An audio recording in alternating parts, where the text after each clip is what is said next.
Listening to The Sports Nuts. And welcome to another edition of the Sports Corner Show. My name is Ralph Williams. I'm your host, along with my co-host Smokin, Jim Frazier, by way of the phone. Ladies and gentlemen, my name is Ralph Williams. I am the host of the Sports Corner Show. And yeah, what do you want to talk about? Let me talk to you. All right. We have a lot to talk about today. We have a special guest with us coming up shortly, Bo Crouch. He has a podcast called Coast to Coast. He also covers the Seattle Seahawks and Seattle sports. And we're going to have him come on to talk about the Seattle Seahawks Super Bowl victory. Today we were supposed to have Steve Baldessari, who covers the New England Patriots, but Steve could not make it today because of technical reasons. He could not be on the air with us today. So, Steve, I hope you get your technical problems straightened out, and he'll be on at another time. And later on today, the final ever, the fake Mike Tomlin press conference. We're going to have that coming up later on as well, and a whole lot more right here on the Sports Corner Show. And then stay tuned at 5 o'clock for Wrestle Talk with me, Ralph Williams, and Smokin Jim Frazier. We got a lot to talk about there as well. WWE, big news. Somebody from the Division is not going to be around for a while, and we'll talk about that and a whole lot more coming up for Wrestle Talk. So stay right here. We're on the Sports Nuts Network. We're also on the YouTube, Facebook, and Twitter X platforms, and we're also on the air on these following radio stations: 95.5 KFCE in Terrell, Texas, TigerNation.com, Texas, Oklahoma, and Missouri. 93.3 KGR in Seattle, and the Hawaii Sports Radio Network. Aloha to our friends in Hawaii.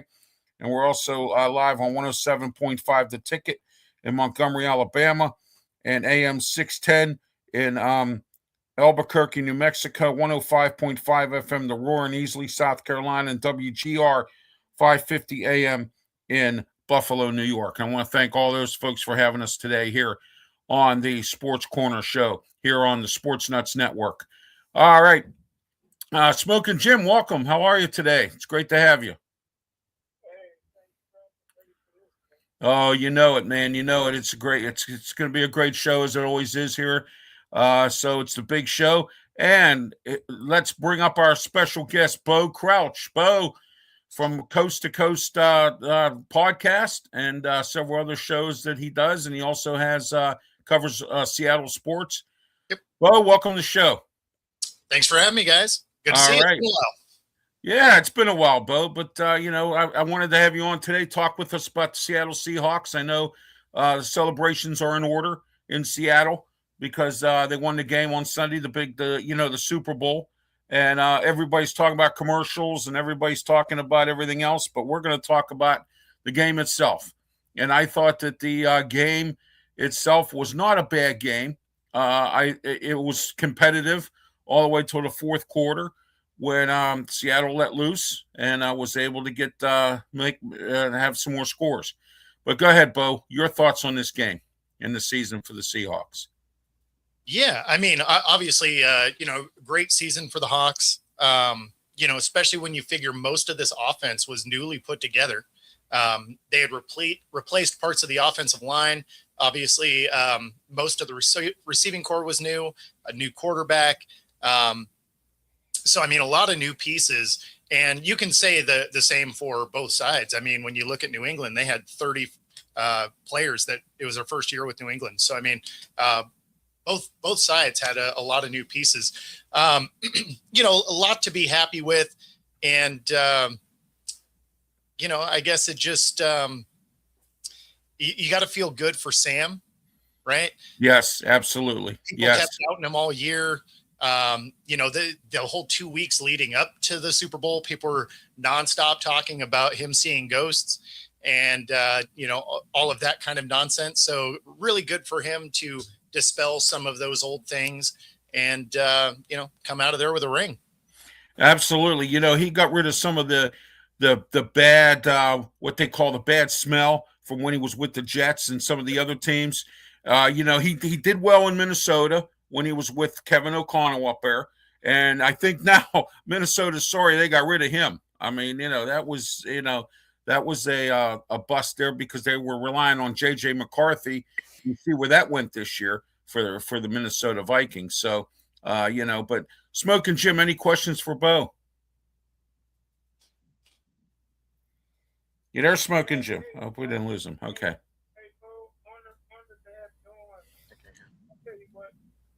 It don't get any easier for Seattle Seahawks moving forward. That division is just incredible with the talent in the division, the innovative coaching with the Rams and San Francisco 49ers. Do you see Seattle maybe taking a step back next year, maybe not even making a playoff because of how tough their division is? So no, most of the guys on this roster are, they were just signed to this roster, right? I mean, most of this is complete turnaround from anything that was on Pete Carroll's, roster there. So the defense, a lot of that was brought in last year. The offense was mostly brought in this year. Obviously, Kenneth Walker is a free agent, so that's a question mark. But a lot of these guys are in a position to run this thing back. And so do I think they take a step back? Sure. I mean, the odds of you having, 3 teams in the same division with, double-digit wins is, that's tough, right? That's a tough thing to duplicate.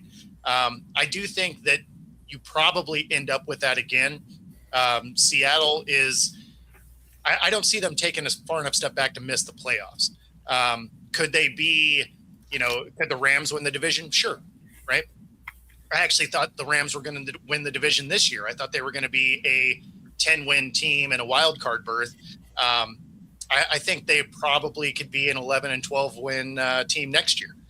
So do I think they missed the playoffs? No. If you're talking just overall record, take a step back, that's entirely possible. All right. I want to thank, let's see here. We got Dakota. We have Antrell. We also have Steve from the south side of Pittsburgh. And we also have Simone. And I want to thank Jacob as well for participating in today's show with your comments in the comments section here as part of the show as well. Bo, as Smokin' Jim reiterated, and now you have, Arizona has a new coach and Mike LaFleur. Do you think that also with Clint Kubiak leaving to go to the Las Vegas Raiders to be their head coach, do you think that Seattle loses a step there on offense, or are they going to move somebody up within the team, or how's that going to work out? Obviously this situation happened yesterday, right? Where it was officially announced. So I haven't seen all of the potential OC candidates. That being said, I don't expect them to take a huge step back. When you think of like the Lions, right? Right. They were okay, but then as soon as injuries started to happen, that team fell apart. So if the team can stay healthy, I don't foresee Seattle, taking a huge step back. Again, maybe one or two losses more than this year, but they're still a very good team. My question is, can Mike McDonald work without his coordinators? Now, I said this about Dan Campbell, and I was right. I said Dan Campbell was going to have struggle this year without his top coordinators who moved on to head coaching jobs. And he struggled on offense, had to call plays, things like that. Now, that's my question to you about Seattle. Do you believe will they struggle on offense now that Clint Kubiak's not around anymore? And who does Mike McDonald go out and find to keep Sam Darnold in check, and even if Sam's even going to be part of the team? Yeah, so Sam Darnold's obviously going to be part of the team. He signed a 3-year deal. I'm sorry. I thought he was on a 1-year deal or something. I didn't. No. He signed almost the same deal that Baker Mayfield did. So, okay. 3-year, right. $90 million. Yeah. But I don't know. I don't foresee it being that big of an issue. Right. Obviously it's going to be somewhat of one because he's not an OC, right? Okay. It's not like he was an offensive mind that elevated to the head coach position. Right. So he is going to lean on whatever OC comes in for that position. Like if he loses a DC, it's not the end of the world, right? Right. Because that's where he cut his teeth. That's his specialty, Mike McDonald. Yeah. Exactly. Yeah. He was a good defensive coordinator with the Ravens. I mean, exactly. He had a very good defense with the Ravens. I have no knock on that.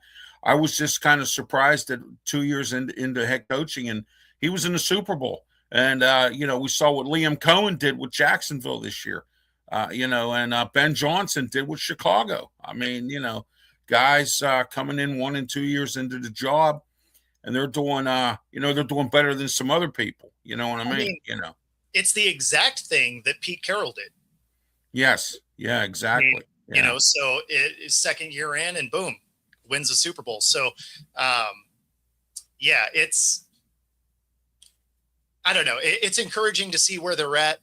The other thing that's nice about this team is they still have their draft picks. They actually have a decent amount of cap space. They probably don't re-sign Walker, right? He's a free agent. And he's going to command a lot of money being a Super Bowl MVP. Right. But, Seattle historically doesn't love to pay big money to running backs. So I would not be surprised, especially since Charbonnet will be back, right? He's going to come in about halfway through the season. Halani maximized his efforts when he got opportunities. I could see them letting Walker go and maybe taking a flyer on grabbing like a Breece Hall. Right. Who you could get relatively cheap. You don't need him to be an every down back outside of the first few games of the year. As soon as Charbonnet gets back, Charbonnet would be the guy. So it wouldn't shock me if Walker, especially with that MVP, will the value across the league will go way up if they let him walk. Oh yeah, absolutely. Smokin' Jim, any more questions for Bo? Do you have anything else you want to add? Great job. All right, Bo, while I have you real quick, I want to ask you, Seattle Kragen, I haven't been keeping up with hockey too much. My friend Pensman Sports is the hockey guru. I haven't been keeping up with hockey. I've been focusing on football most of the time, but now I'll get into hockey now that football's done. You know what I mean? So how's the Kragen looking this year? What's their story? So the Kraken are interesting. They're kind of inconsistent. They're currently in the third spot in the Pacific Division. So if it all ended today, they would be a playoff team, but they've been really streaky. And, one of the big issues with it is they just have a hard time scoring. So they actually defend fairly well, but they just have a really hard time finding the back of the net with consistency. So they'll go on, a couple of game streak, and then they'll drop 4 or 5. And so you'll see them climb and drop in the rankings constantly, which, as you're covering them can be a little bit frustrating to watch. But as good as they are when they are in, a normal situation, they have a hard time with penalty kills. They've actually given up quite a few shorthanded points. And then on the other side, they struggle to score on power plays. Okay. And so for They whatever, sound like the old Pittsburgh Penguins. kind of. Yeah, no, I mean, it's, it's a roller coaster kind of year. And then you have, the power play stinks and all that stuff, Well, so. and of course, to really show you how much they've struggled to score, through the first 22 games of the season, they had 10 overtime games. Wow. Like they were fine at holding you down. They just also couldn't score. So, all those overtime games helped them as far as points, right? Because, right. You get points for going into overtime. But at the same time, if that's how you're winning games, that doesn't bode well for postseason play. Right. So even if they find their way in, I just don't know if they're going to be able to score enough to really go very far. But they are an entertaining team to watch. All right, we got Candy, Mickey Delaney checking in. Thank you, Mickey. Also, we got Isaiah checking in as well. Thank you, Isaiah. It's great to have everyone on board here. We're live on the Sports Nuts Network and radio, 9 radio stations across the country. And we're also around the world, too. We're broadcasting live in South Africa, also Australia, and several other countries all across the world here. And the UK, Jill checking in. From the UK, I want to thank her, and also we are checking in Alaska. Several folks up in Alaska that tune into us here, and also in Texas and several other places. Also in Boise, Idaho, we got Kevin checking in. Thank you, Kevin, Boise, Idaho, and so Seattle. We got Vinny checking in from Seattle. And who I guess must watch your stuff, Bo, or he's just following me because I have a friend named Vinny that lives in Seattle. So, that's probably him.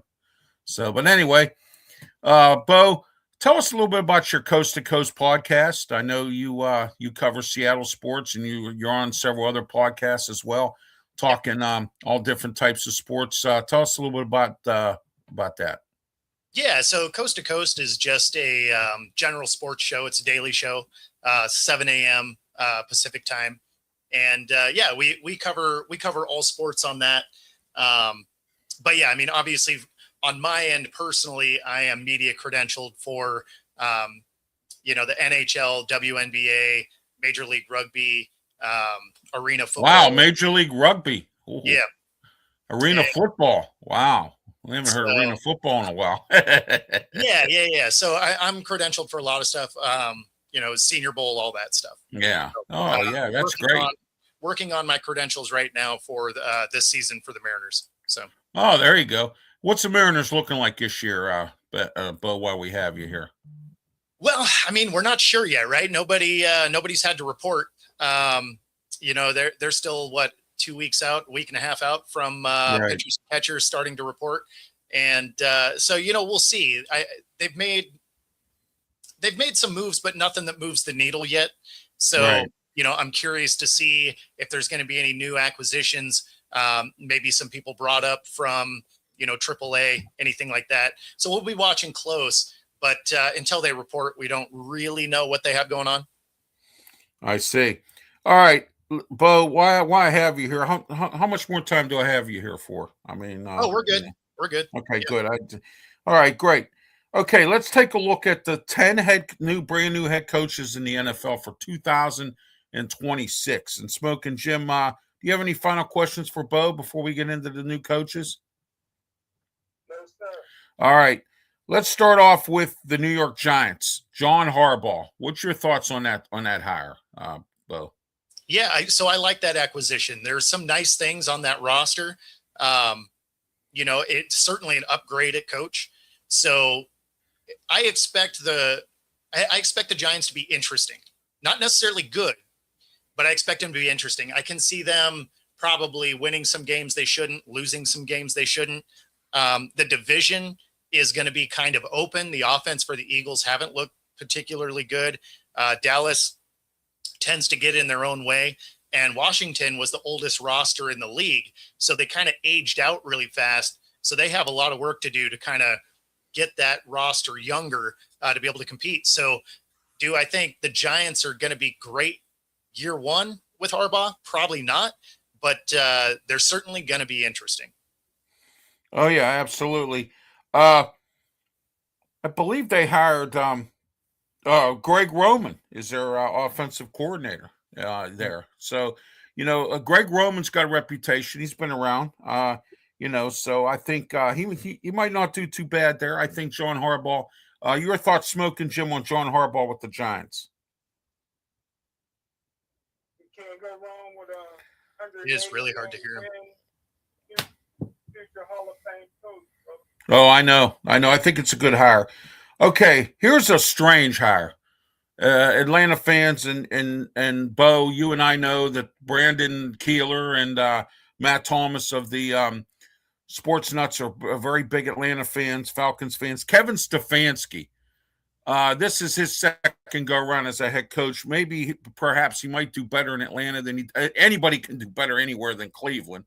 But, I mean, what do you think of this hire here, Bo?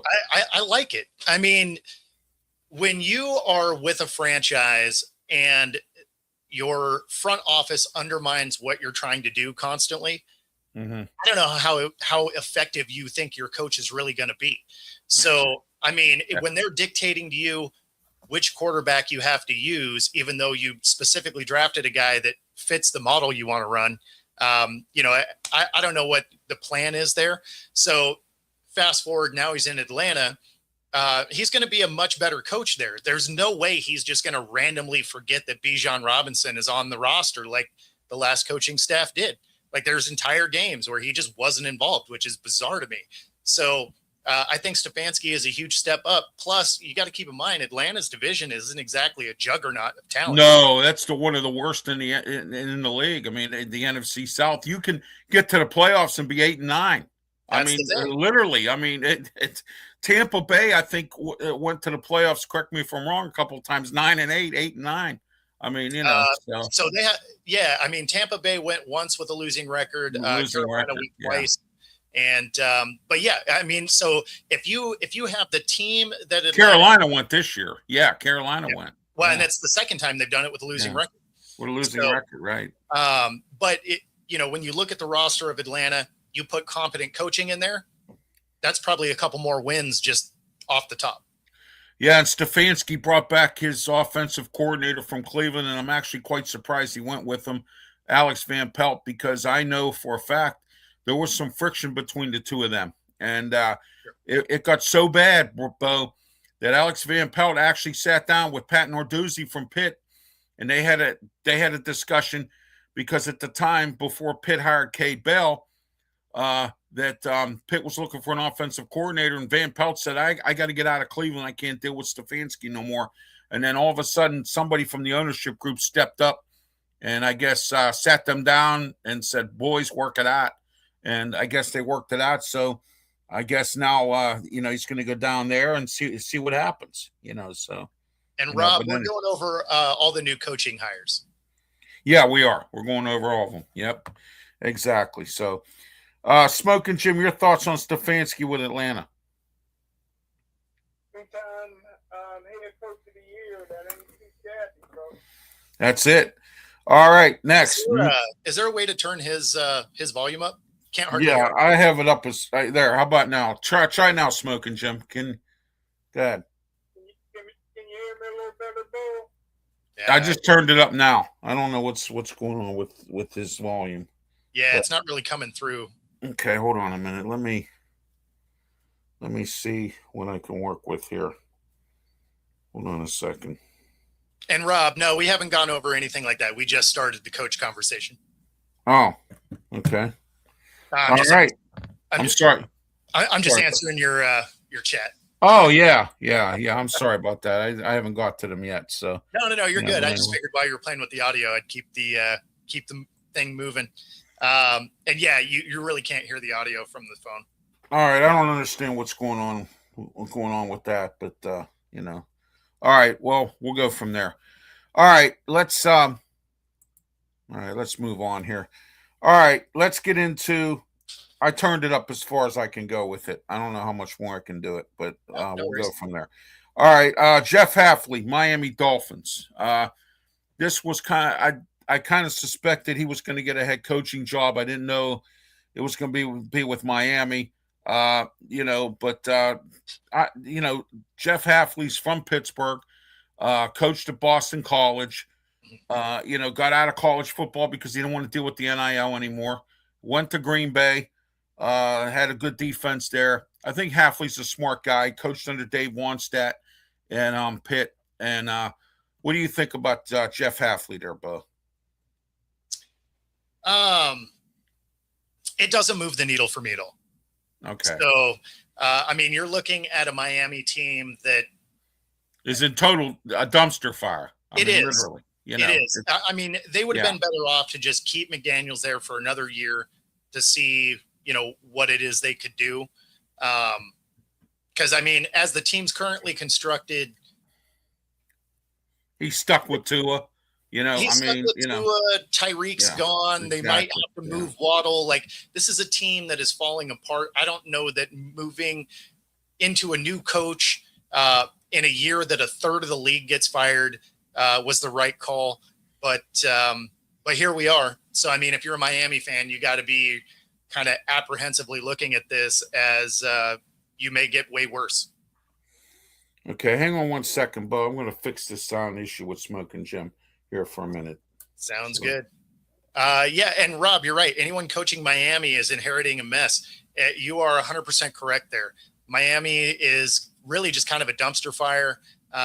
You can't imagine that they really have it worked out as far as what they like at QB. You don't know if Tua can stay healthy. Ewers is an old rookie. He's going into his second year. Zach Wilson's your third option that, who knows? Maybe they can keep him on the Jets trend, right? Where you get fired from the Jets, you go to a couple of spots and maybe you become good. Same path that Geno and Darnold and, so right. Maybe that's why you take the flyer on him. But as it sits today, you can't look at that roster, the new coaching staff, and think, we're making huge steps forward. All right, Smokin Jim, your thoughts on Miami and Jeff Hafley. Go ahead. I agree 100% with Bo. All right. Can you hear him better now, Bo? Not really. It's funny, though, because of the way that it's breaking up, it sounds like you're at like a fast food drive-through. Oh, yeah. Yeah, well, yeah, I got it. That's all right. All right. Anyway, because I switched him to another channel. So, thinking maybe he might be able to get through better. So there you are. All right. Let's go into the next one here. Robert Saleh, Tennessee Titans. There's another dumpster fire there. And I'm not sure, has Saleh learned his lesson? I don't know. Nobody can coach the Jets. It's a dumpster fire regardless of who coaches it. But we'll see what happens there. What's your thoughts on Robert Saleh, Bo? I like him as a coach. I thought he kind of got shafted in New York. And the only reason I say that is, he's a defensive coach. The offense is wildly underperforming. They, fire an OC. They demote Hackett when he went back. And the one side of the ball that was great was the side of the ball he controlled, which was the defense. The defense was fantastic the whole time he was there. They fire him. They elevate a DC, which also made no sense. And, then the defense falls apart. The Jets just do a lot of terrible things. So then he goes on to San Fran and gets the absolute most out of that particular out of that situation. So no, I'm happy he gets another shot at this. Realistically, if you are the head coach of a team like, unfortunately for him, he's going to Tennessee, but I was going to say Tennessee, the Browns. if you don't do great there, most other jobs look at it as, yeah, but I mean, no one's done great there, right? Yeah, So, I exactly. mean, you look at guys that have stopped in some of those locations and then gone on to do great things. So those few spots, if you get fired from those jobs, you'll get another shot, because no one looks at that and like, oh yeah, you probably just can't coach. They look at that and they're like, no, there's a systemic problem within the building. And I don't care how good of a coach you are, you're probably not going to succeed. Yeah, I don't have anything against women owning football teams, but that lady that owns the Tennessee Titans, after Mike Vrabel left, I think it kind of went downhill. And so it's kind of like if you ever watched the show Landman, Demi Moore is running the oil company and she has no idea how to run it. You know what I mean? And that's where it's at in Tennessee. I mean you can look at the same thing from the other side, though, because the other side of it too, are running the Colts in an amazing way. Yeah, they are, and we'll see what they do with Shane Steichen, how much of a leash they give him in Indianapolis. So all right, next, or Smokin' Jim, your thoughts on Tennessee? Go ahead. I like to hear coach. He's gonna make them tougher, man. There you go. All right. Okay, let's get into Jesse Minter, Baltimore Ravens. I think this was a good hire, as much as I don't like the Ravens, but despite the fact I live in Maryland, but I don't like the Ravens. But go ahead, Bo. Yeah, like I thought it was a curious one based on the. I don't know what happened there. You okay, Bo? I can't hear you, Bo. All right, Bo's getting his sound together there. Smokin' Jim, real quick, your thoughts on Jesse Minter with the Baltimore Ravens? Bo's. There we go. I think the Ravens is going to live to regret it. Really? I didn't know that. Wow. I thought you're not a Jesse Minter fan. I don't. It's all about the matchup. I don't like the matchup with him and Baltimore. No way I went with him. I live to regret it. Oh, okay. So it's just you don't think it's going to work. So, yeah, I got it. All right, Bo, how about you? What's your thoughts on Jesse Minter? Go ahead.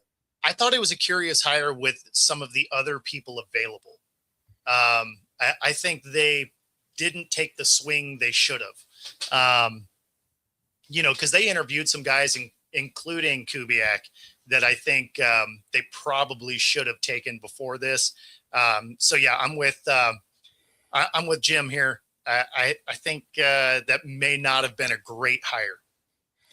All right, how about we go with Joe Brady, Buffalo, elevated from offensive coordinator. They wasted no time hiring him or moving him up. And, so your thoughts on Joe Brady, Bo? Yeah, I think that hire showed more about the dysfunction at the top. Okay. Because nobody wanted that job. In fact, people that were entertaining it pulled out of interviewing for that to take the exactly. job, yeah. Right. Yeah. That makes you think that the top is a problem. Oh, yeah, there has to be something wrong when you let Sean McDermott go. I mean, and I get that Josh Allen has had some injuries over the years, and whatnot, and laid an egg in the playoffs. I get that. But sometimes you got to keep going with what works. And Sean McDermott, I didn't see, a problem there, although I kind of compared him to Mike Tomlin a little bit. Couldn't get there, but had the team where it needed to be. It may have ran its course as a head coach, but when you look at other head coach quality guys that are set to interview with you and they decide, you know what, I'd rather be a coordinator than be the head coach for you, that's a problem. That's a red flag, right? So I am very curious to see what that front offices look like. Then you see the owner come out and, throw the old coach under the bus, then talk poorly about a guy that's on your roster. It's not like you traded Keon away. You're burying this guy. He's still on your roster. So, I mean, I can't imagine the way that they're talking. If that's the way it's going down, they elevate their GM, who really didn't do anything to be excited about. Just seemed just seems like it's going to be a problem.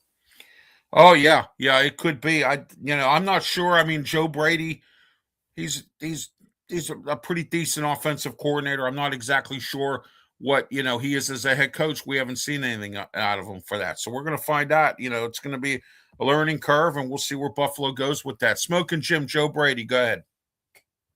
I agree 100% with Bo. There you go. All right. Okay. Excuse me. Oh my! Wow. The Cleveland Browns and Todd Monken. Excuse me. I'm sorry. I can't get that out. It's so bad in Cleveland. Yep. All right. Todd Monken, Cleveland Browns.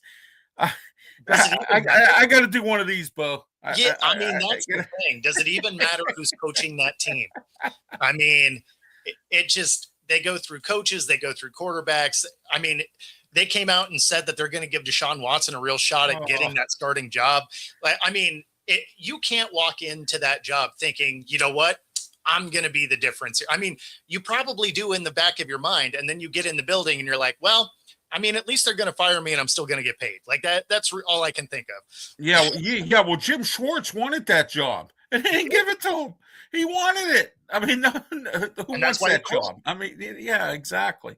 I mean, if you got prominent guys walking away, and let's be honest, the defense was the only shiny spot of this team. Exactly. So, I mean, this is it's all bad for Cleveland fans. But on the plus side, at least they're used to it. Oh yeah, absolutely. Excuse me, Smoking Jim. Your thoughts on? Excuse me, Cleveland Todd Monken. Oh, excuse me. Sorry. I thought it was a solid hire. I think he got a blueprint of what he wants to do. It may not be successful, but he's coming in with his blueprint. He's a solid guy. Might be a Bridger coach, a guy that's there 4 or 5 years for to elevate maybe somebody off his staff, but I think the hire was solid. Yeah, we'll see what Todd Monken's made of. So he's been a college coach, so we'll see what he does. As far as being an NFL head coach, did reasonable with the Ravens as an offensive coordinator. I mean, he didn't do bad there. But anyway, all right, Mike LaFleur. That's why I Arizona Cardinals. That's why I didn't say anything bad about him. It's just the organization. Like, he may be an amazing coach, but we're not going to know. Yeah, exactly. Well, like Smokin' Jim said, he could be a bridge coach. Maybe in the next 5 years, he could get that team up, and some younger guy comes step up and take over. We'll see. Mike LaFleur, Arizona Cardinals. So the LaFleur hire I didn't mind until they went and got Hackett, and then it just made me think that they don't care about winning. Oh, Nathaniel Hackett's their offensive coordinator. I can't believe it. Oh my gosh, that guy. I'm sorry. His father was a really good offensive coordinator, a good coach. Sure. His father was, but not. Oh man, I'll tell you. Smoking Jim, Mike LaFleur, Arizona Cardinals. Good.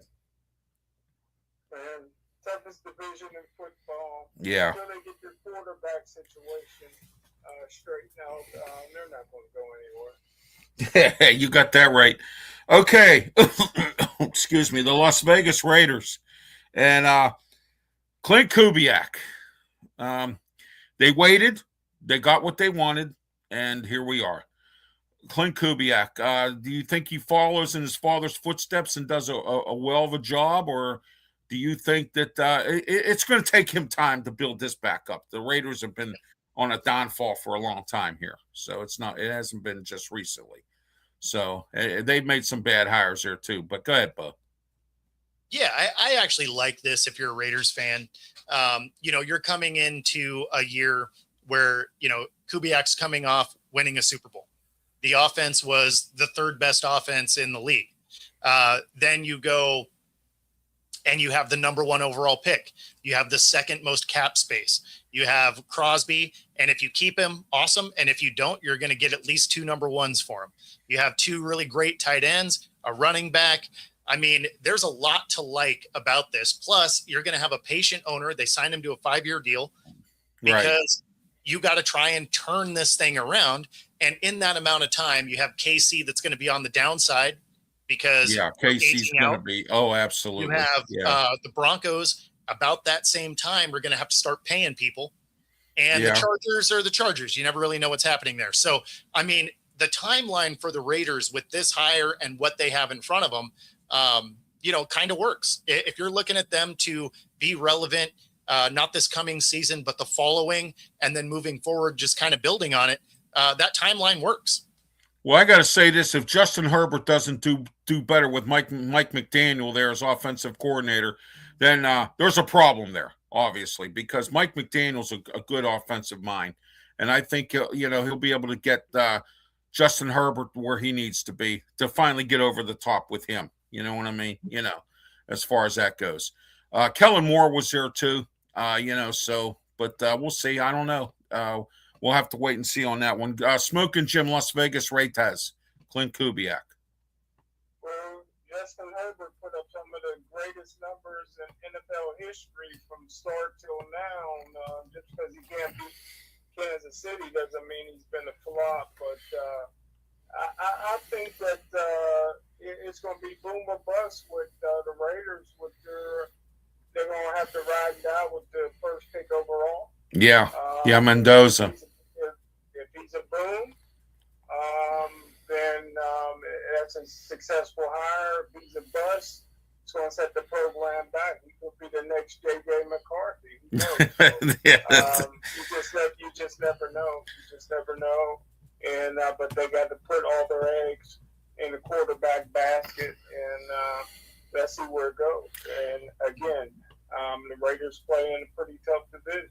Yeah, they do. They do. You're exactly correct. Okay, last but not least, and I didn't forget, Mike McCarthy, Pittsburgh Steelers. Bo, what's your thoughts on Mike McCarthy? Hey, Steeler fans are going to enjoy their first losing season in quite a while.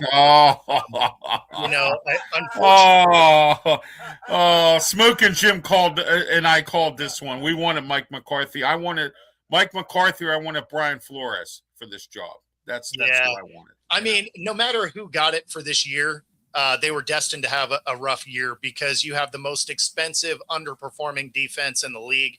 They just really didn't. They really didn't fulfill the bill. You have quarterback questions still, right? You don't know if Rodgers is going to come back. You don't know if they're going to try and roll with Mason Rudolph. Like, you have no idea what that is. You have one wide receiver who is a problem. And we got to see him firsthand in Seattle. Yeah. I was telling Seattle fans that we should let him go 2 years before we did. And so,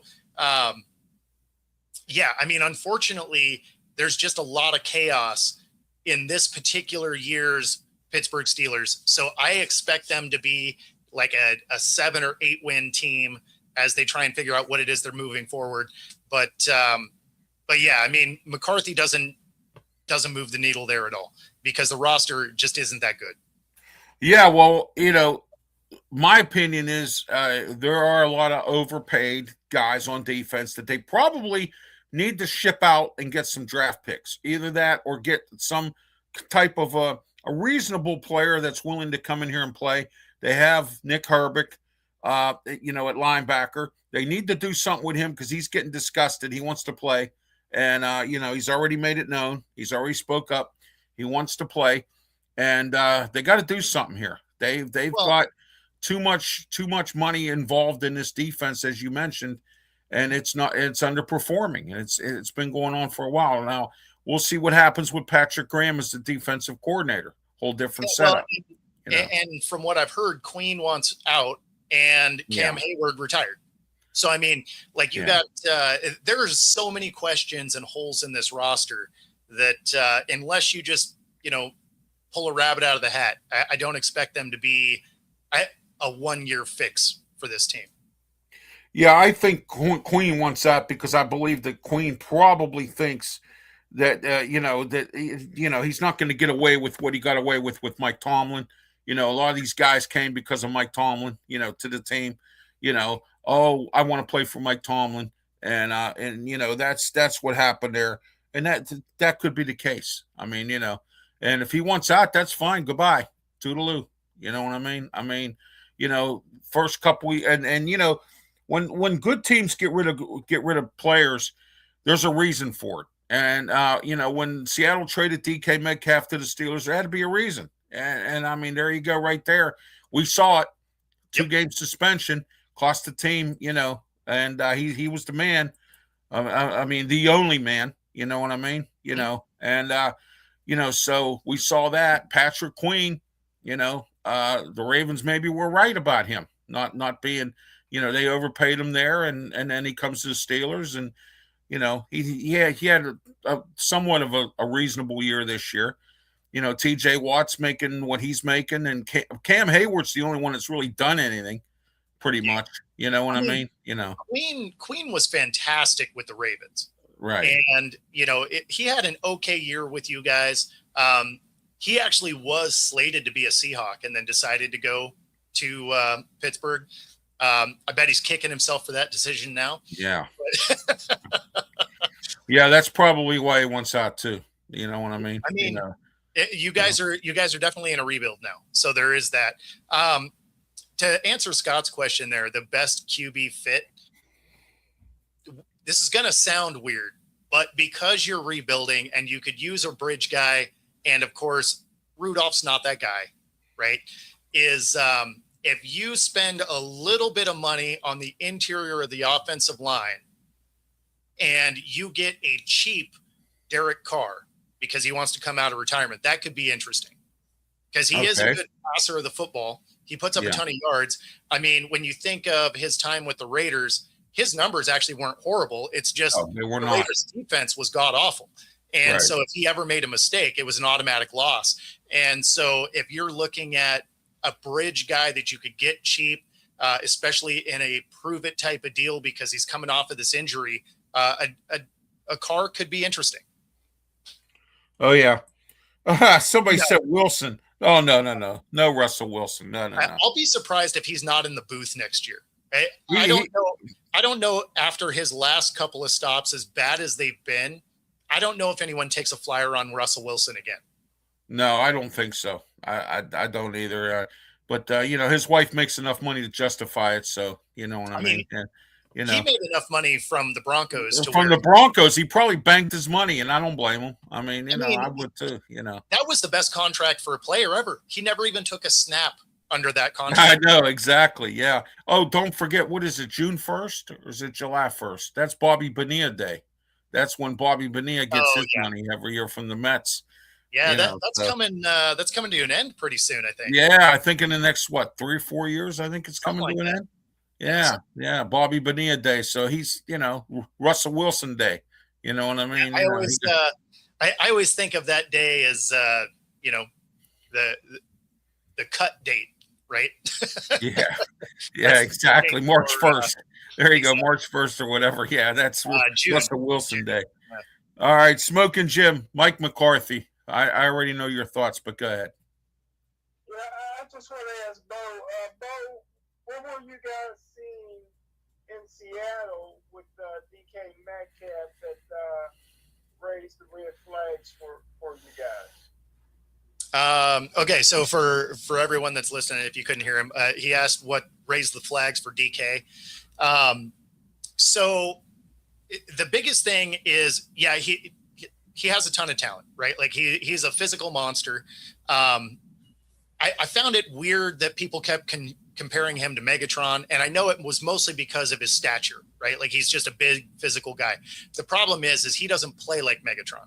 So when you look at his actual skill set, he's Des Bryant. He plays go balls really well, has contested balls really well. Soon as it is a route combination, you have to make some of the easier catches. He tends to drop those. He runs lazy routes. But then the biggest part of that is every year he was in the league, he kept getting more and more after the play, unsportsmanlike penalties. And those are absolute drive killers, right? So, I mean, they can kill drives. One of the worst examples of that was 2 years ago against the Bengals. He play is long since over, and he just shoves their corner to the ground, gets a 15-yarder. We end up losing that game because of that drive. And, he just kept having more and more of those situations. So, I had been saying, hey, let's get him out of there. And Steelers fans like, oh, we got one over on you. And then DK goes off and punches a fan and gets suspended for a couple of games and all of that. So, I mean, unfortunately, he is easy to rattle. Guys can get under his skin, whether it's a defense, whether it's a fan base, doesn't really matter. He tends to be more of a liability than the talent he brings.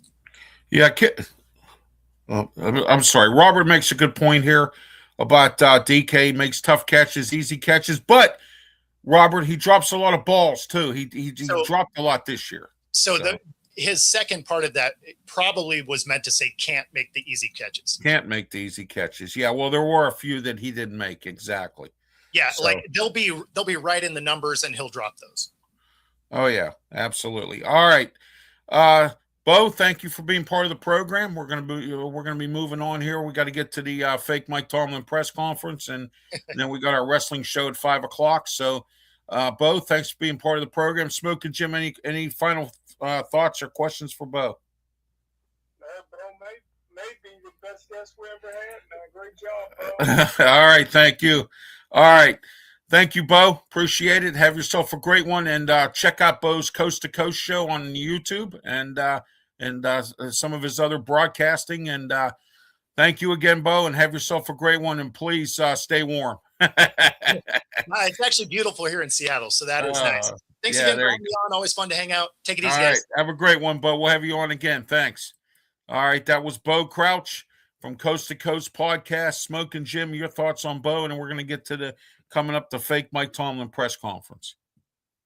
Bo did a great job, man. He's knowledgeable, like you said, from coast to coast, and there is a lot of professional teams in Seattle, which I didn't know they had that much. I mean, you mentioned the arena football and some other things, man. But wow, Seattle is a happening place, man. Congratulations to the Seahawks, and congratulations to Bo for the extended knowledge, man.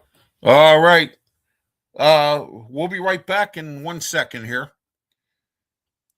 And RW Media Productions presents the fake Mike Tomlin press conference, the very last fake Mike Tomlin press conference. Coach Tomlin here is going to be announcing that he is stepping down, and that this is the only other press conference that he's had. He actually sent out a statement when he stepped down. So here's the fake Mike Tomlin. Thank you. I'm here today to announce that I am stepping down as the head coach of the Pittsburgh Steelers. I'm going to miss the guys. I'm going to miss the collective. A few times we got caught with our slip showing. And, it's just, grapes turning grapes into wine. And, we just, there's some things that we just didn't accomplish. And, I want to spend more time with my family. And I'm going to come out and do something I don't normally do. I'm going to admit that I gave up on this team, and the players gave up on it too a little bit as well. I'm going to throw them under the bus right now. But anyway, so I'll field a couple questions here. The guy here with the Kango hat, go ahead. Hey, Coach Tomlin, great 19 years. You're stepping away. Could it be like any given Sunday when you come back and you coach against us with the Cleveland Browns? Well, right now, I'm not really planning on doing any coaching. I want to spend some time with my family. I probably will have grandkids coming real soon, and so I going to my daughter's events and things like that. I promised her I'd step away just to go to her events and help my wife's clothing line out a little bit, be a spokesman for that. And, so that's step away for a little bit, collect my thoughts, go on some trips, and, do a few things with the family, but I've decided after 19 years to step away from the Pittsburgh Steelers. And I want to be apologetic for this, but I have to do what's best for me and my family. And, we just fell short. We didn't make it. And I feel bad. I'm the captain of the ship, and I'm going to come out and say that part of this is my fault. But, we had some players that let us down, And and we just weren't the collective this year, and too many times we got caught with our slip showing, and we couldn't turn grapes into wine, and we didn't spend enough time in the laboratory, and just a few of the things that we didn't do here with the Pittsburgh Steelers. But maybe someday I'll see the Steelers on the other side, and we'll see what happens. But thank you, and it's been a pleasure.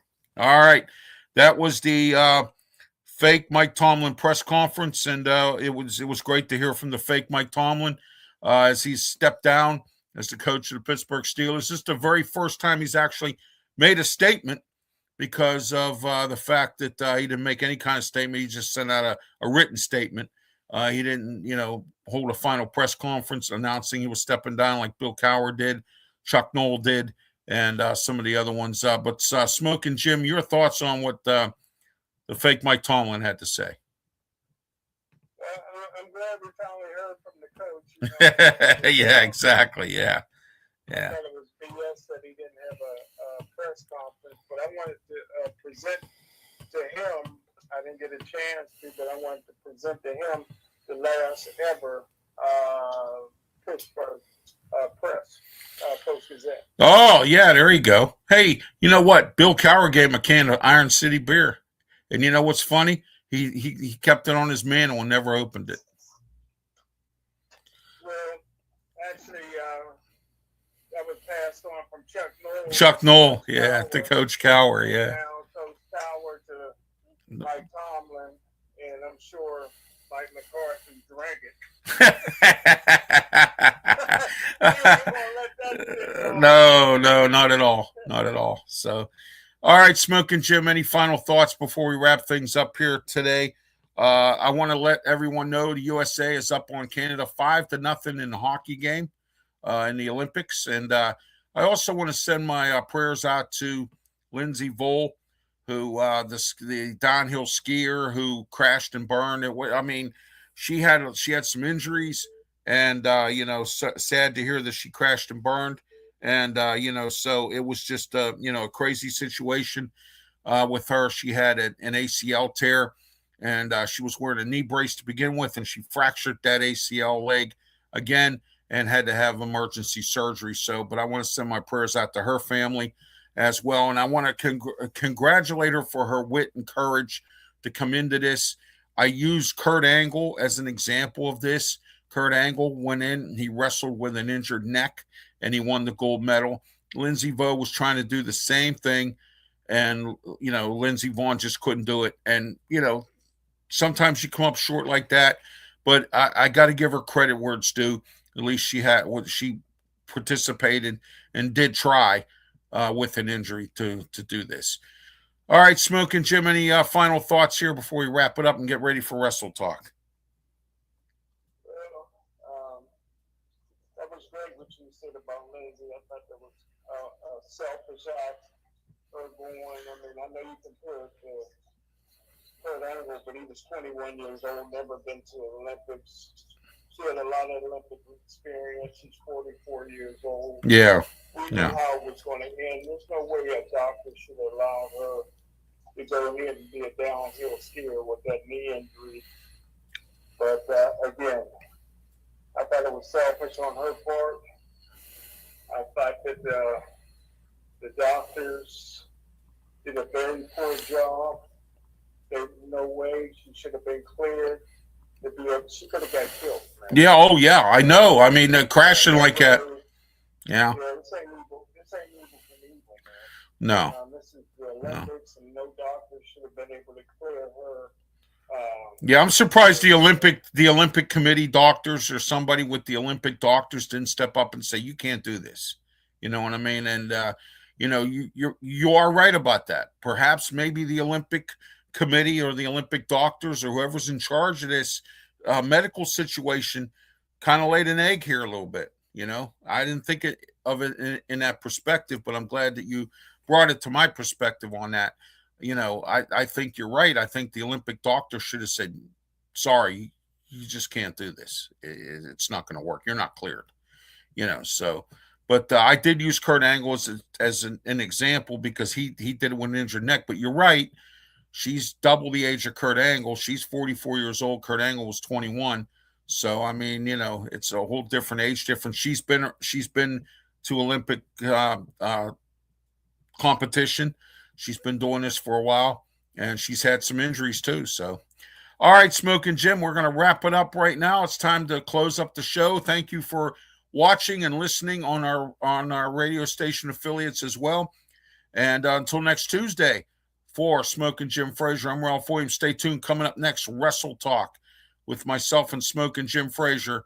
And we'll be back shortly for Wrestle Talk. So stay tuned right here on the Sports Nuts Network, YouTube, Facebook, and Twitter X. Have a great one. Thank you for watching and listening, and please be safe. Thank you.